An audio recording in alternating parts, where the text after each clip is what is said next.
Bölüm 14. Görünüşler ve gerçeklik. Tekrar olayların nedensiz olduğunu, bir şeyin sadece olduğunu ve ona hiçbir neden atfedilmeyeceğini söylüyorsunuz. Elbette her şeyin bir veya birden fazla nedeni vardır. Şeylerin nedensizliğini nasıl anlarım? En yüce bakış açısından bakıldığında dünyanın hiçbir sebebi yoktur. Peki, sizin kendi deneyiminiz nedir? Hiçbir şeyin bir sebebi yoktur. Dünyanın bir sebebi yoktur. Dünyanın yaratılışına yol açan sebepleri sormuyorum. Dünyanın yaratılışını kim gördü ki? Hatta başlangıcı olmayabilir. Her zaman var olabilir. Ama ben dünyadan bahsetmiyorum. Dünyanın bir şekilde var olduğunu düşünüyorum. Birçok şey içeriyor. Elbette her birinin bir veya birkaç sebebi olmalı. Kendinize zaman ve mekanda nedensellikle yönetilen bir dünya yarattığınızda her şeyin sebeplerini aramak ve bulmak zorundasınız. Soruyu sorup bir cevap dayatıyorsunuz. Sorum çok basit. Her türlü şeyi görüyorum ve her birinin bir veya birkaç sebebi olması gerektiğini anlıyorum. Sizin bakış açınıza göre sebepsiz olduklarını söylüyorsunuz. Size göre hiçbir şeyin varlığı yok ve bu nedenle sebep ve sonuç sorusu ortaya çıkmıyor. Yine de şeylerin varlığını kabul ediyor ancak nedenselliklerini inkar ediyor gibi görünüyorsunuz. Anlayamadığım şey budur. Şeylerin varlığını kabul ettiğinizde nedenlerini neden reddediyorsunuz? Ben sadece bilinci görüyorum ve her şeyin bilinçten ibaret olduğunu biliyorum. Tıpkı sizin sinema perdesindeki resmin ışıktan ibaret olduğunu bildiğiniz gibi. Yine de ışığın hareketlerinin bir nedeni var. Işık hiç hareket etmiyor. Hareketin yanıltıcı olduğunu, filmdeki bir dizi kesinti ve renklendirme olduğunu çok iyi biliyorsunuz. Hareket eden şey filmdir, yani zihin. Bu resmi nedensiz kılmaz. Film orada, oyuncular orada. Teknisyenler, yönetmen, yapımcı ve çeşitli üreticiler de orada. Dünya sebep-sonuç ilişkisi üzerinden yönetiliyor.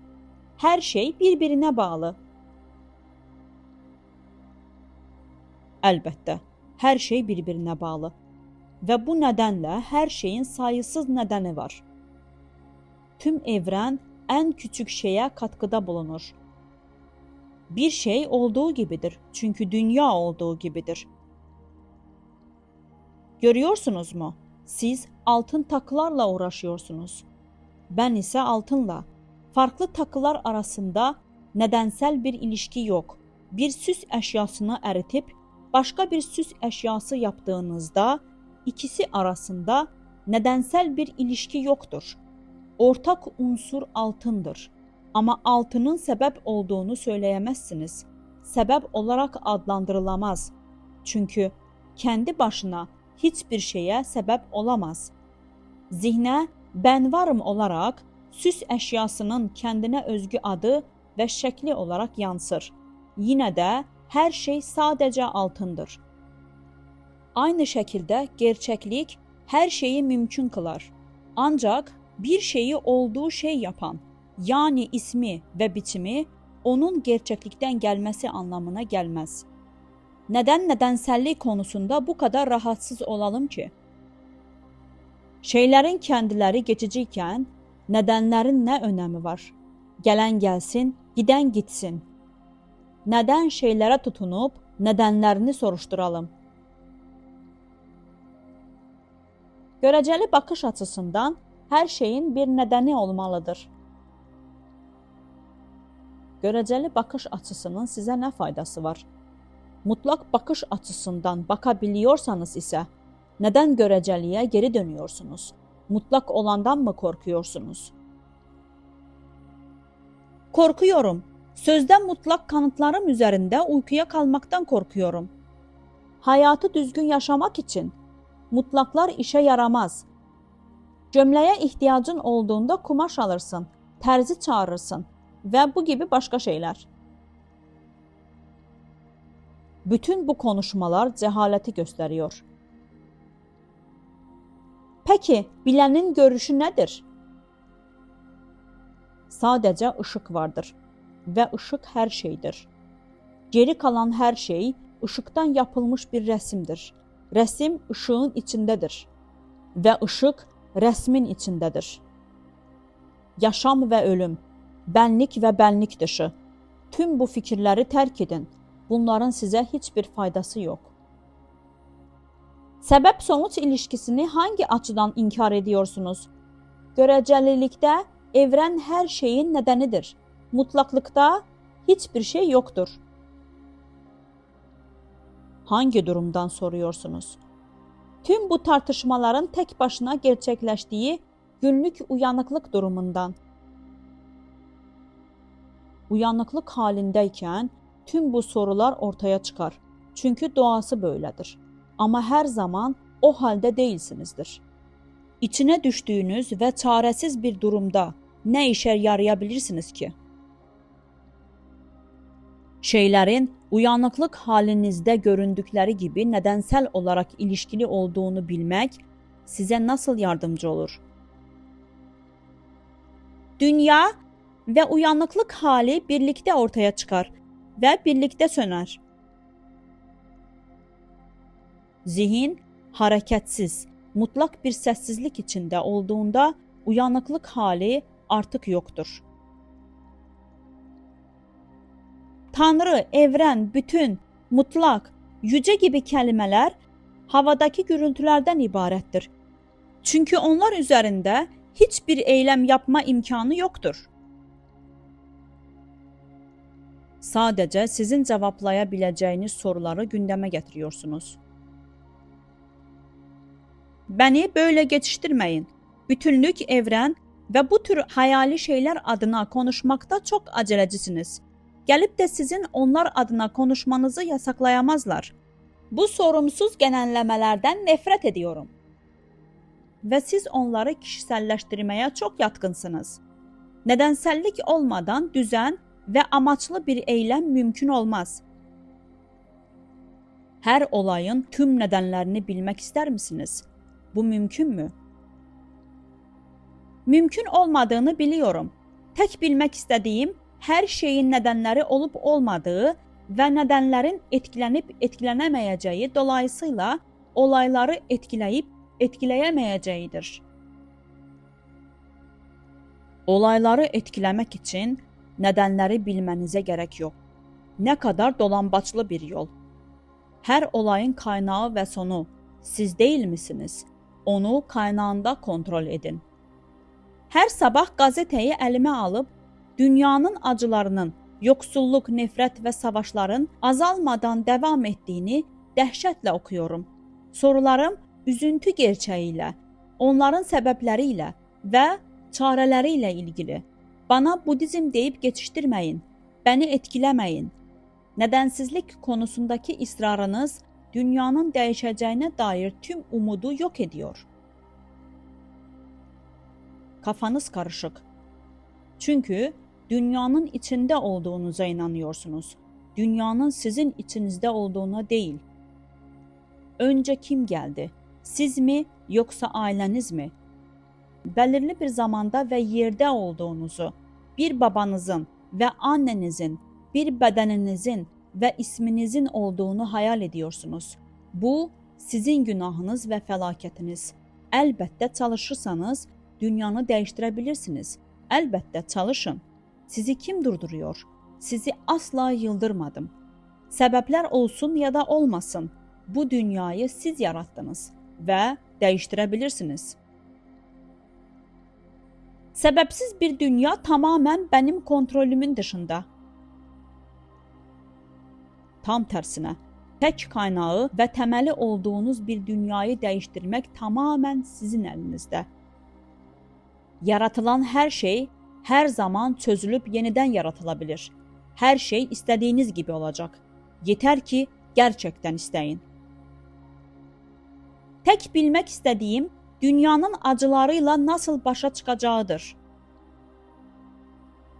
Onları kendi arzularınız ve korkularınızla yarattınız ve onlarla başa çıkmaya çalışıyorsunuz. Hepsi sizin kendi varlığınızı unutmanızdan kaynaklanıyor. Ekrandaki resme gerçeklik kazandırdıktan sonra insanları seviyor, onlar için acı çekiyor ve onları kurtarmaya çalışıyorsunuz. Ama durum öyle değil. Kendinizden başlamalısınız. Başka yolu yok. Elbette çalışın. Çalışmanın bir zararı yok. Evreniniz mümkün olan her deneyimi içeriyor gibi görünüyor. Birey evrenin içinden bir çizgi seçiyor. Ve hem boş hem de nahoş durumlar deneyimliyor. Sorgulama ve arayışa yol açıyor. Bu da bakış açısını genişletiyor.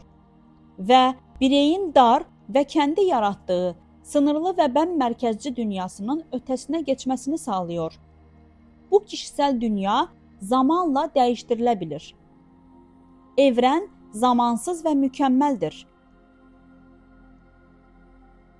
Görünüşü gerçeklik olarak kabul etmek büyük bir günahdır ve tüm felaketlerin sebebidir. Siz her yeri kaplayan, ebedi ve sonsuz yaratıcı farkındalıksınız. Bilinç. Geri kalan her şey yerel ve geçicidir. Ne olduğunuzu unutmayın. Bu arada gönlünüzce çalışın. Çalışma ve bilgi el-ele gitmelidir. Kendi hissiyatım, ruhsal gelişimimin benim elimde olmadığı yönünde. Kendi planlarını yapıp onları hayata geçirmek hiçbir işe yaramaz. Sadece kendi etrafımda dönüp duruyorum. Tanrı meyvenin olgunlaştığını düşündüğünde onu koparıp yiyecek. Hangi meyve ona yeşil görünürse o dünya ağacında bir gün daha kalacaktır. Tanrı'nın sizi tanıdığını mı sanıyorsunuz? Dünyanı bile bilmiyor. Sizin Tanrınız farklıdır. Benimki ise farklıdır. Benimki merhametlidir. Bizimle birlikte acı çekiyor. Binlercesi ölürken siz birini kurtarmak için dua ediyorsunuz. Ve eğer hepsi ölmeyi bırakırsa dünyada yer kalmayacak.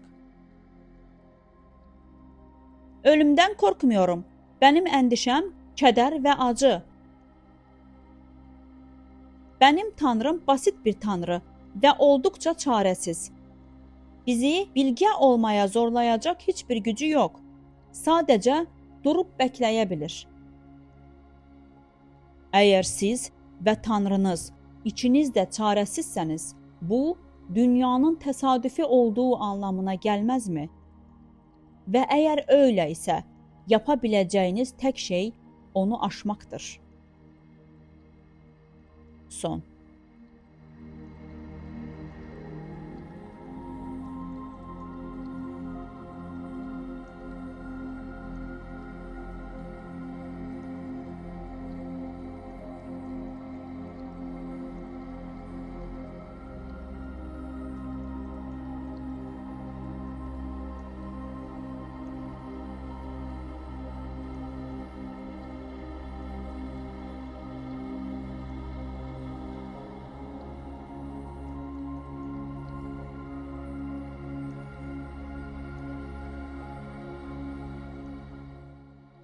Değerli izleyicilerimiz, eğer bilgi faydalı olduysa beğenməyiniz ve paylaşmanız bizi sevindirir. Kanalın büyümesi ve daha çok insana ulaşması, daha çok insanın bilgilenmesine ve aydınlanmasına sebep olur. Bizimle olduğunuz için teşekkürler.